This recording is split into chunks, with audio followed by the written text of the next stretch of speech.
Alexis Moncayo y Licenia Espinel comparten un diálogo con el invitado. En Punto Noticias hablamos de...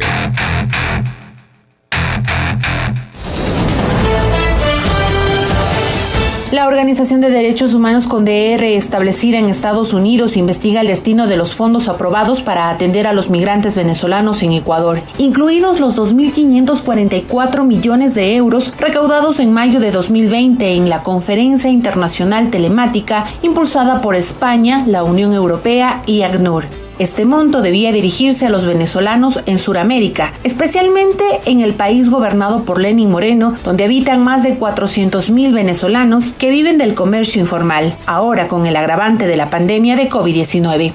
Damaris Rangel, de la ONG establecida en Florida, advirtió que la Agencia de la ONU para Refugiados en Ecuador no ha respondido a la solicitud de transparencia en la atención de migrantes, indicando que pese a ello, la investigación ya inició en Ecuador.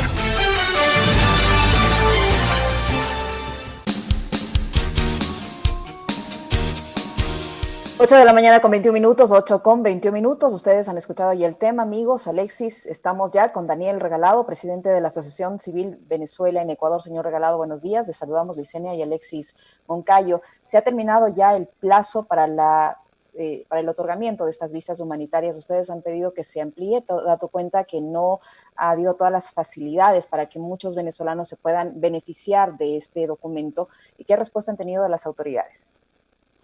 Buenos días a todos y a todos. Gracias, Lice, gracias, Alexi, por la invitación. Las autoridades simplemente han dicho que simplemente no se han utilizado los fondos en beneficio de la comunidad venezolana, pero realmente viendo la radiografía real desde la calle, desde la situación real de cada uno de los ciudadanos, se ve un abandono completo con respecto a las diferentes vulnerabilidades que se presentan y que se han duplicado en este proceso de lo que es la pandemia desde marzo de este año. Entonces, vemos con preocupación toda esta metódica supuesta de que están atendiendo a la comunidad venezolana, que es una comunidad que tiene un proceso humanitario por un desplazamiento forzado desde Venezuela hacia otros países, en especial Ecuador.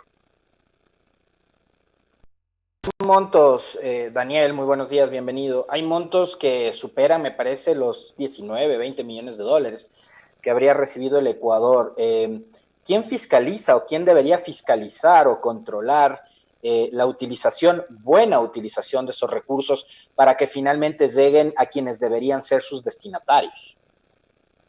Primeramente, hay algo muy importante que aclarar antes de dar esta explicación que tú me estás solicitando.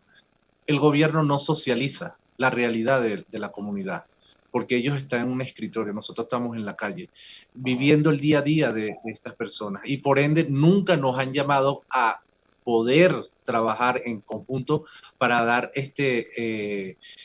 insumos de lo que realmente se necesita en este momento, y más por esta situación que estamos pasando todos. Realmente debería ser fiscalizado primeramente por la Asamblea Nacional, por una comisión que se encargue de lo que realmente es la utilización de estos fondos. Adicionar a eso, saber en qué se están gastando, y cada uno de los ministerios o secretarías que están realizando esta labor hacia la población migrante en el tema humanitario, den cuenta de ellos. Pero en ningún momento hemos recibido ninguna invitación con respecto a esta situación.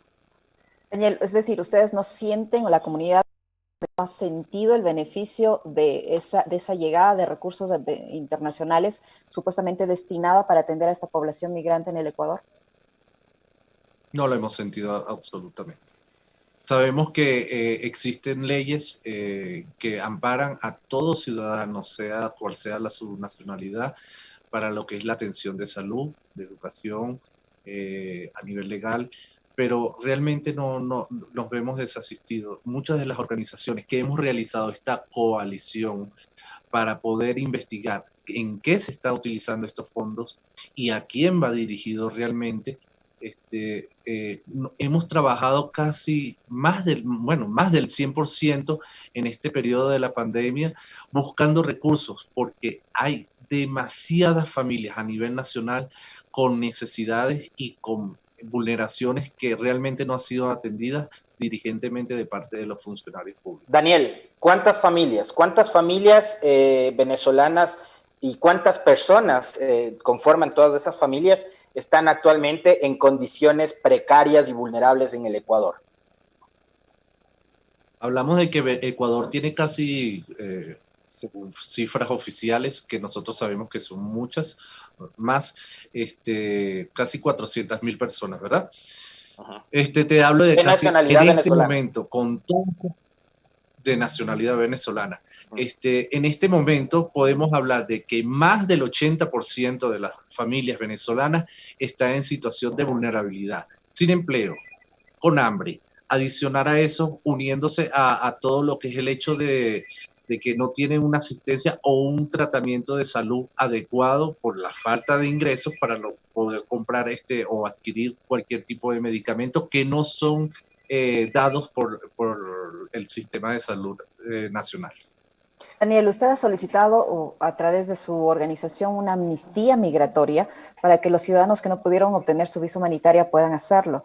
¿Qué respuesta ha tenido? Y esa era la pregunta inicial con la que comenzamos este diálogo. ¿Qué respuesta han tenido de las autoridades y para qué serviría esta amnistía migratoria? ¿De cuánto sería? ¿Cuántos días? ¿Cuántos meses? ¿Cuál es el planteamiento exactamente? Bien, primeramente tenemos que dar una síntesis de lo sucedido. La plataforma digital que se utilizó para el registro migratorio tuvo demasiadas fallas desde su comienzo. Adicionar a eso por el tema de que tuvimos en octubre, que comenzó realmente el registro migratorio y el agendamiento de citas y la asistencia a las citas del registro migratorio, generó muchas dificultades al inicio. Eso creó una bola de nieve que, entrando en lo que es el tema de que teníamos un plazo hasta el 31 de marzo.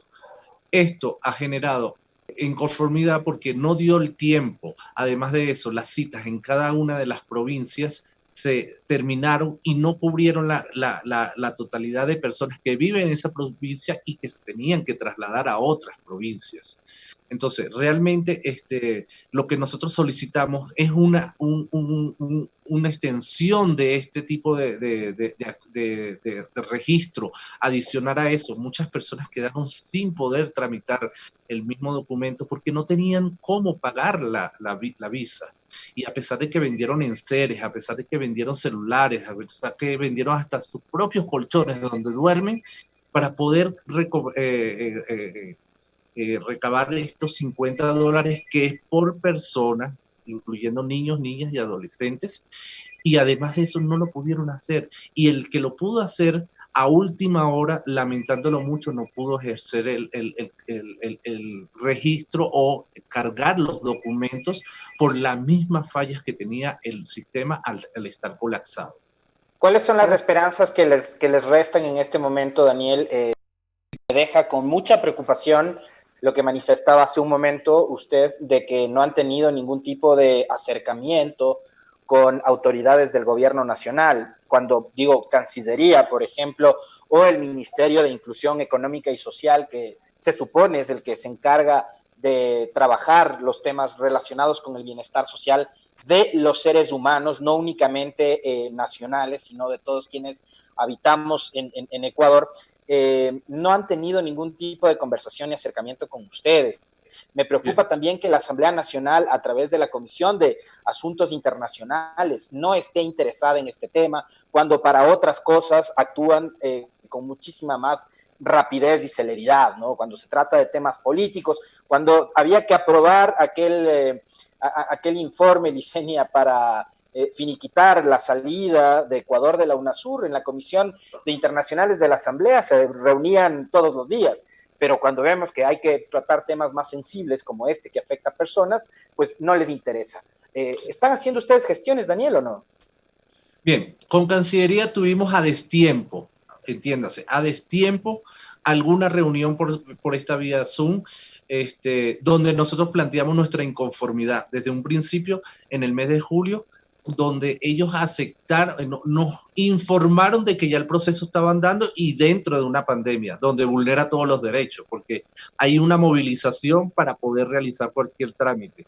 Y entonces esto genera más vulnerabilidades dentro de lo que es una pandemia, exponiendo a niños, niñas, adolescentes, a personas adultas a esta situación, a pesar de que en cierta forma los adultos tenían el proceso para realizarlo de manera virtual, pero esto generó demasiados inconvenientes y nunca nosotros abogamos a que el gobierno nacional tome en cuenta la situación de los venezolanos, que no es un caso particular de normal, sino que estamos hablando de que tenemos un régimen que no da documentación a tiempo, que además de eso estamos dentro de un proceso de pandemia, de proceso de sección, donde no hay una movilización clara.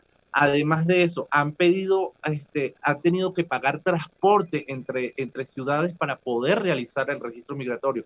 Entonces, abogamos a que la Asamblea Nacional, por supuesto Cancillería y el Gobierno Nacional, representado por el presidente Lenin, que tome en cuenta este sistema, esta forma de dar una ayuda humanitaria, porque las personas se quieren regularizar, pero no les dio tiempo por toda esta situación de hambruna, de falta de recursos, de despidos, de pagos de... ¿Y qué está haciendo la oficina consular o diplomática de su país también por ustedes? Porque acá estamos hablando de que, digamos, de parte del Ecuador hay un problema muy grave de desatención, pero ¿está facilitando también la embajada venezolana a través de sus consulados, sus oficinas en Ecuador, para que ustedes puedan regularizar, hacer sus trámites? ¿Cómo está trabajando ese tema ustedes? El consulado realmente comenzó a trabajar a partir del 15 de junio, pero sabemos cuáles son los métodos para trabajar de ellos, a nivel de correo, a nivel presencial, y que lamentablemente tienen que entregar documentos físicos. Esta es otra movilización, porque tenemos nada más 2 consulados, uno en Quito y uno en Guayaquil, que no representa una totalidad cercana para el resto de las provincias. Adicionar a eso, el tema de las valijas consulares, que deberían traer documentos, entiéndase, prórrogas o pasaportes, y no lo ha podido realizar ágilmente. Entonces, los envíos de documentos de Venezuela quedaron totalmente detenidos, además de que Venezuela como tal está detenida, primeramente por esta pandemia y segundo por la falta de funcionarios y un sistema óptimo para poder trabajar a nivel digital. Daniel, durante esta pandemia muchos de sus compatriotas han tenido que ver en la necesidad de salir del Ecuador, de irse a otros países, no sé si regresarse a Venezuela, en fin.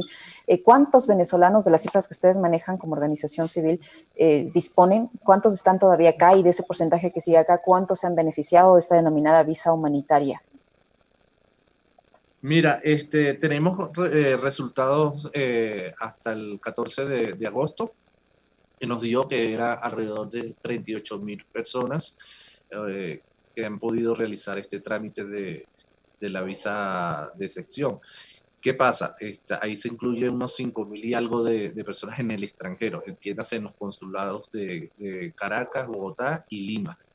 Pero realmente no cumple ni siquiera nuestras expectativas, porque si hablamos de 400.000 personas, de las cuales estaban 125, 27.000 personas regularizadas antes de todo este proceso, y nada más 40.000 personas se pudieron regularizar, y que hay en espera algún poco más, que no es suficiente ni siquiera para llegar a los 40.000, vemos con preocupación de que realmente para nosotros fue un proceso fallido.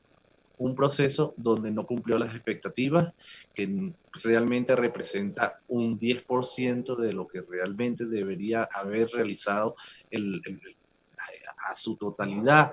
Y por supuesto, beneficiar a niños, niñas, adolescentes, que son los más vulnerables y que además de eso necesitan una identidad, una regularidad dentro de Ecuador, como lo dicta la Constitución y los acuerdos internacionales.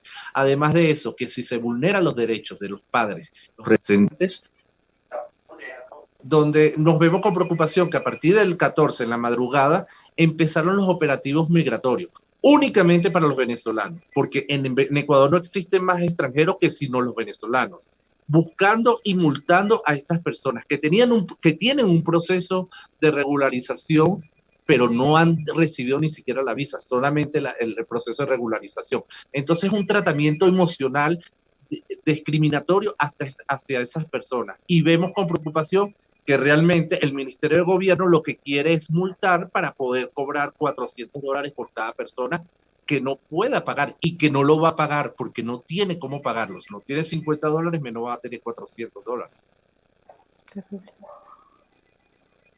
8 de la mañana con 37 minutos, Licenia. Con esto le agradecemos a Daniel. Obviamente nos quedamos pendientes de qué es lo que sucede con la comunidad de hermanos venezolanos que están atravesando una etapa muy difícil.